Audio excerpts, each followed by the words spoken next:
Every epic journey starts with a dream. I really believe in this sport. And a passion. And I really prefer doing things alone with nature to just kind of be with it and grow with it and, eat off the land. And a plan. So I'm bringing 400 pounds, including me, on this board. Nicholas Holzerland's dream is a wild 400-mile, month-long journey through Florida to raise money for foster kids. I'm taking this Live Water Sport paddleboard 400 miles from the start of the Peace River in Bartow, Florida, down the entire southwest coast of Florida, and then trying to cross over to Bimini Island, Bahamas, to raise enough money for the Crossroads Hope Academy foster home. Letting his passion flow and supporting his community along the way. Today, we're celebrating people who are following their passions.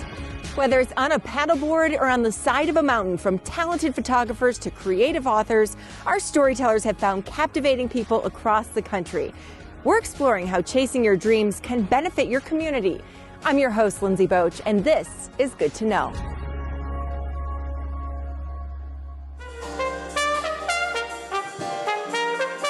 The trumpet has allowed me to fly.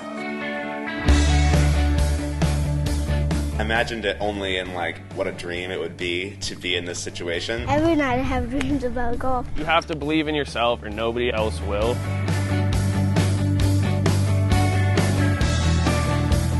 He inspires me all the time, actually, and that's been probably the most beneficial thing that's ever happened to this family, is just having him around. There's always life in the room.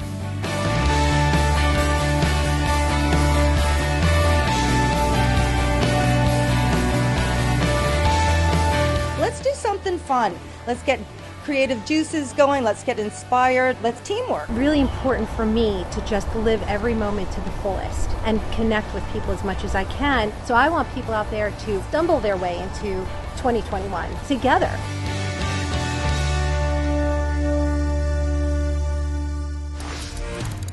When it comes to following your passions, you can't lose focus. It could turn into something like this man's passion project in Virginia. When you find heaven on earth, it can get really quiet out here. There may be no reason to leave. There's nothing like this.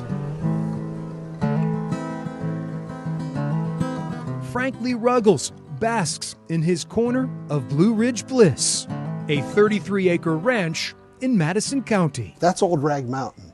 Thousands of people go up there every week in the summer times, thousands. But Frank's impatience is always tugging him away. I look forward to the day where I can occupy a rocking chair for more than half an hour. Like the cool waters of a flowing creek. I can't just ever sit. This 53-year-old needs to move. I'm a busybody. I'm a busybody. Frank isn't keen watching the world go by.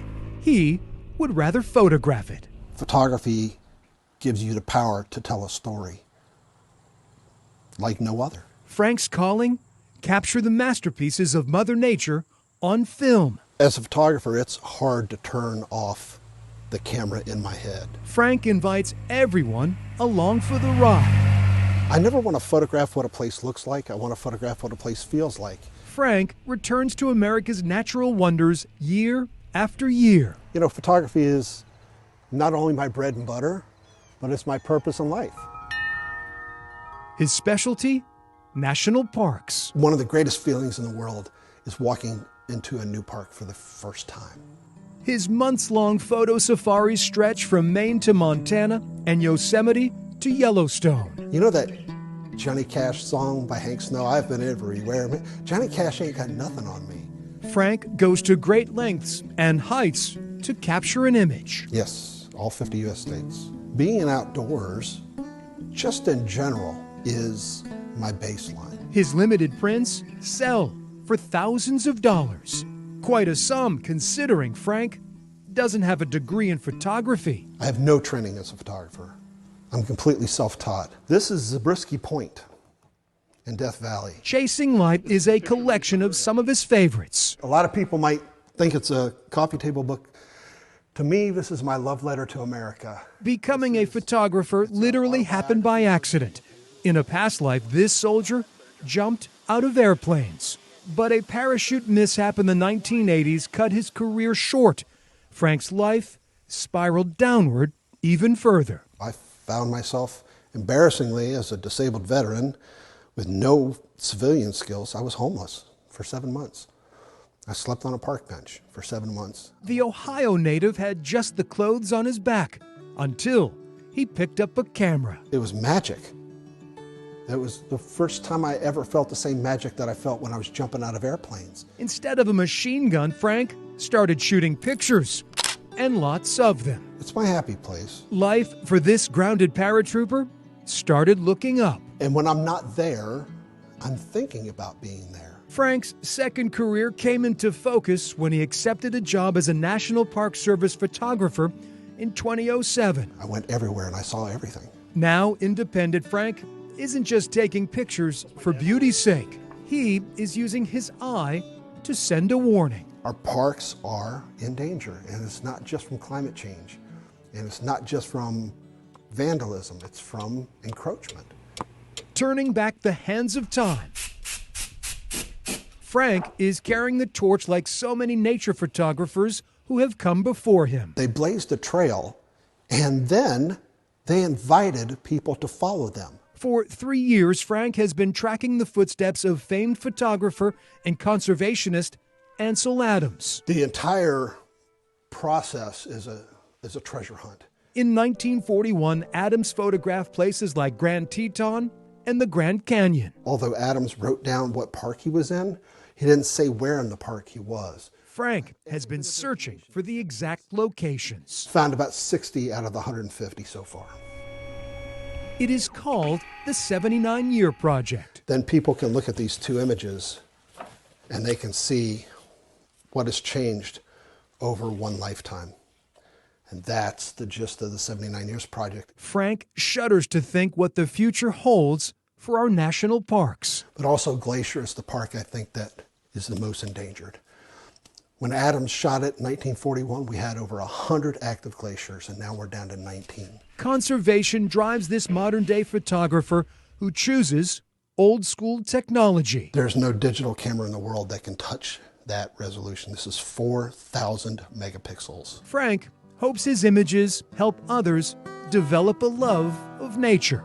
If I were a singer, I would sing about the national parks. If I was a poet, I would write poetry about the national parks.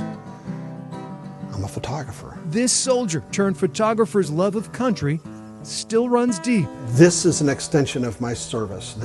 I'm still serving. I took an oath. It didn't have an expiration date. I'm still serving. I'm just doing it a little different. Frank Lee Ruggles, a colorful artist in perpetual motion. I could probably do this for another 40 years. Preserving our national treasures in black and white. So I know I'm not going to ever save the national parks by myself. I'm one guy. But I'm going to do everything I can do to try to move the needle a little bit. I'm going to do everything I can to try to make a difference.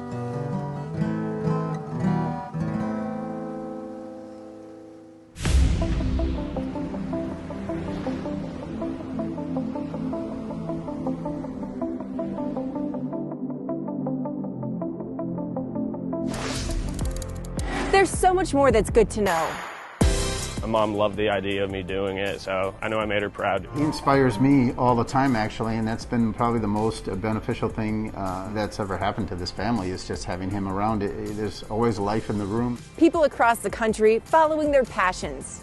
This is Good to Know.